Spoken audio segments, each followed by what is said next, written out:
নমস্কাৰ ফ্ৰেণ্ডছ, আজি মই সেলছৰ বিষয়ে ক'ম। সেলছ ৱৰ্ল্ডৰ ভিতৰত সবাতোকৈ পাৱাৰফুল প্ৰফেশ্যন হয়। ষ্ট্ৰেংগেছ চিক্ৰেচি নামৰ কিতাপখন লিখিছে অল্লা নাইটিংগেল। তেখেতৰ মতে মানুহ বুজিবলৈ চেষ্টা নকৰে। যদি মানুহ বুজিবলৈ আৰু শিকিবলৈ চেষ্টা কৰাহেঁতেন তেনেহ'লে সেলছৰ নাম শুনা মাত্ৰেই মানুহ সেলছৰ পৰা আঁতৰি নগলাহেঁতেন। অকল সেলছতহে মানুহ ইচ্ছামতে টকা উপাৰ্জন কৰিব পাৰে। সেলছ এনেকুৱা এটা পাৱাৰফুল প্ৰফেশ্যন য'ত নেকি আমি নিজ ইচ্ছামতে 100, 200, 500 ক্ৰ'ৰ টকা ইনকাম কৰিব পাৰি। ফ্ৰেণ্ডছ, কোম্পানীৰ যিমানবোৰ CA আছে তাৰ 80% সেলছ বেকগ্ৰাউণ্ডৰ পৰা অহা। আজি মই মোৰ ভিডিঅ'ৰ দ্বাৰা বহুতোখিনি সেলছৰ লাৰ্ণিং দিবলৈ চেষ্টা কৰিম। তো বন্ধু, আপুনি যদি মোৰ চেনেলত প্ৰথম হয় তেনেহ'লে ভিডিঅ'টো লাইক, শ্বেয়াৰ আৰু ছাবস্ক্ৰাইব কৰিবলৈ নাপাহৰিব। আজি মই মোৰ ব্যক্তিগত জীৱনৰ এটা সঁচা কাহিনী ক'ম। মোৰ জীৱনৰ এটা সঁচা কাহিনী ক'ম, যোনটো কাহিনী আজিও মোৰ হৃদয়ত শিলৰ ৰেখা যেন হৈ আছে।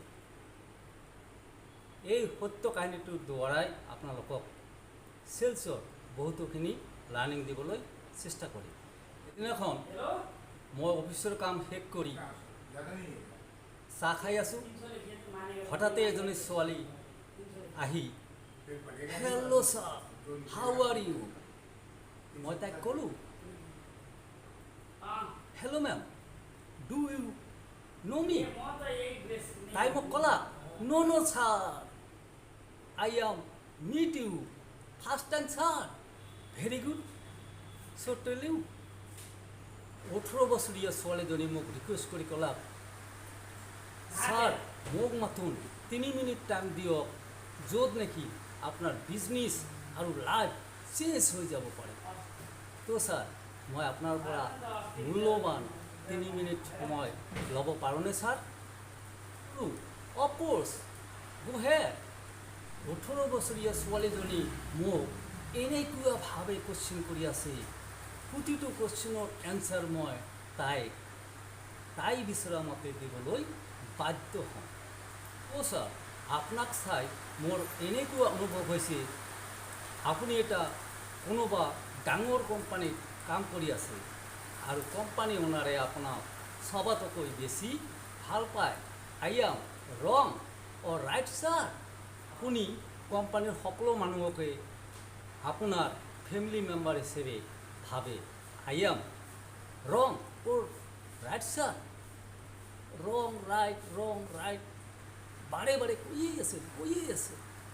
তো ছাৰ, ছোৱালীজনীৰ এনেকুৱা মেজিকেল কুৱেশ্যন য'ত নেকি মই আনচাৰ দিবলৈ বাধ্য হওঁ।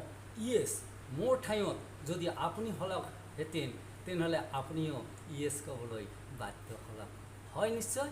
তাইৰ প্ৰশ্ন কৰাৰ স্কিল চাই মোৰ এনেকুৱা অনুভৱ হৈছে স্বয়ং সৰস্বতী মা যেন তাৰ জিভাত আহি বসতি লৈছে আৰু মই তাৰ প্ৰতিটো কুৱেশ্যনৰ আনচাৰ ইয়েছ ক'বলৈ বাধ্য হৈছে।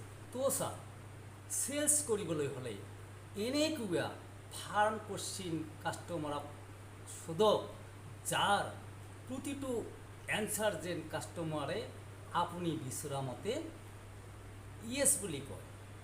কমচে কমটো 25-30 বাৰ কাষ্টমাৰক আপোনাৰ কুৱেশ্যনৰ এনচাৰ ইয়েছ ল'বলৈ চেষ্টা কৰক।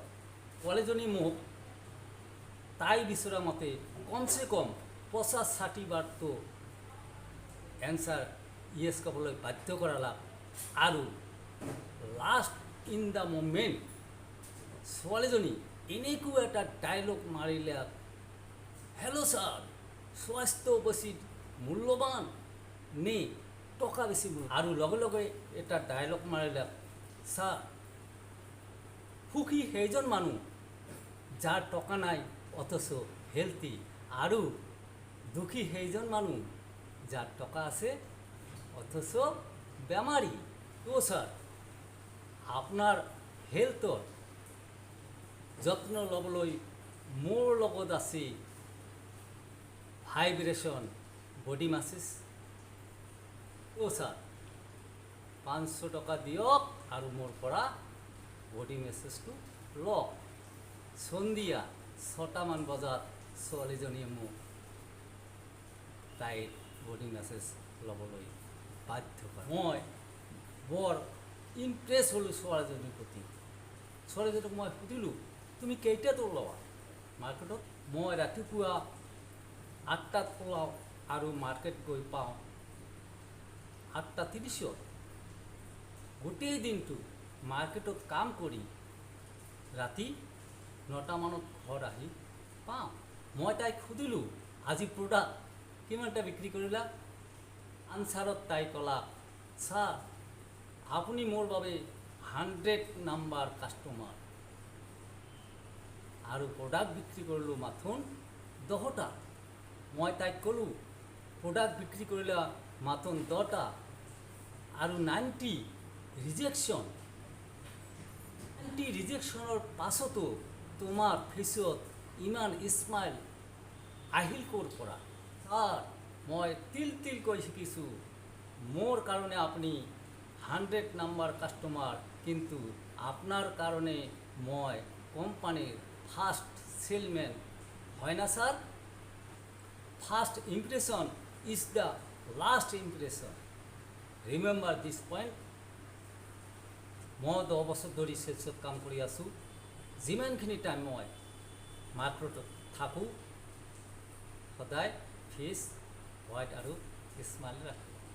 কিয়নো কোনে জানে কেতিয়া আপোনাৰ নেক্সট কাষ্টমাৰজন হয়তো লাখ টকাৰ অৰ্ডাৰ দি চেক বুকত চিগনেচাৰ কৰি দিয়ে। সেইকাৰণে এনি টাইম চেলছত ফেচ স্মাইল ৰাখিব লাগে, হয় না ছাৰ? মই ছোৱালীজনীক ক'লোঁ, 100 প্ৰেজেণ্টেশ্যন দিয়াৰ পাছত মাথোন 10টা প্ৰডাক্ট বিক্ৰী কৰিলা। 100 প্ৰেজেণ্টেশ্যন দিয়াৰ পাছত 90 ৰিজেকশ্যন। ইমানবাৰ ন শুনাৰ পাছতো তোমাৰ ফেচত ইমান স্মাইল আহিল কেনেকৈ? ছাৰ এটাই ৰিজন, মই শুনাই নাপাওঁ। মোৰ বাবে মানে নেক্সট অপৰচুনিটি ছাৰ। ৰিমেম্বাৰ দিছ পইণ্ট।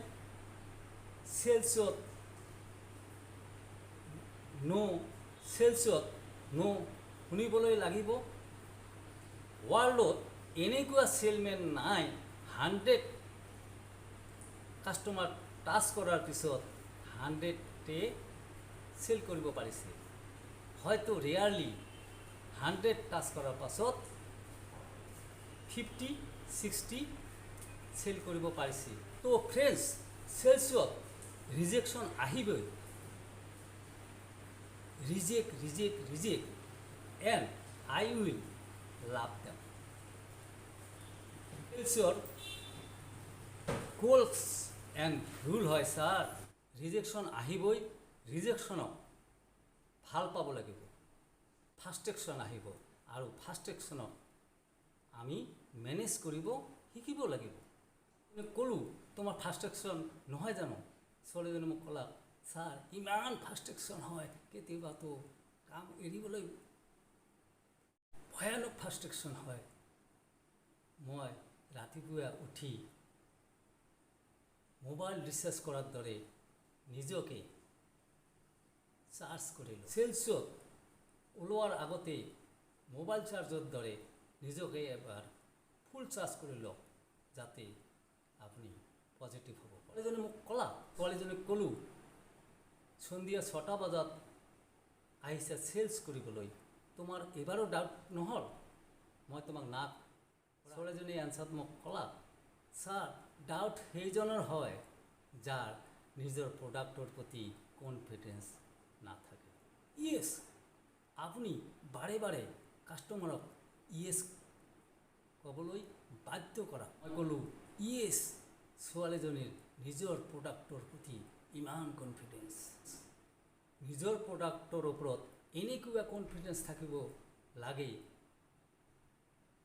বেলেগ প্ৰডাক্ট আপোনাৰ প্ৰডাক্টতকৈ যিমানেই ভাল নহওক, আপোনাৰ প্ৰডাক্টটো চবতকৈ ভাল। আপোনাৰ বডি লেংগুৱেজত তেজ থাকিব লাগিব। This is my product, this is my product, this is my best product, this is my best product. Sir, আপোনালোকে যেতিয়া চেলছত নাযায় কিয়, আপোনাৰ এনেকুৱা কনফিডেঞ্চ থাকিব লাগিব। সন্মুখত ভাৰতৰ প্ৰধানমন্ত্ৰী নহওক লাগিলে আপুনি চবতকৈ ভাল। You are bigger than them, you are bigger than them.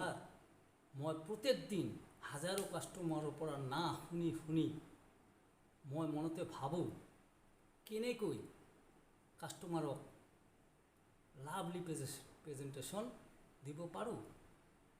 Sir, আপোনালোক সকলোকে মই অনুৰোধ কৰিম, ছোৱালীজনীৰ চেলছৰ প্ৰেজেণ্টেশ্যন সকলোকে লাইক আৰু শ্বেয়াৰ কৰি দিয়ক। ছাৰ, মই মাৰ্কেটত বস্তু বেচিবলৈ নাযাওঁ, মই মাৰ্কেটত যাওঁ কাষ্টমাৰৰ লগত ৰিলেশ্যন বনাবলৈ। মাৰ্কেটত পইচা অনাৰ কাৰণে নাযাওঁ, মই মাৰ্কেটত যাওঁ কাষ্টমাৰৰ প্ৰব্লেম ছল্ভ কৰিবলৈ। মই যাওঁ কাষ্টমাৰক নতুন বিজনেছ আইডিয়া দিবলৈ, আৰু মই যাওঁ নিজৰ ভেলু এড কৰিবলৈ। থেংক ইউ ছ' মাছ ৱাচিং টু মাই মেজিক চেলছ।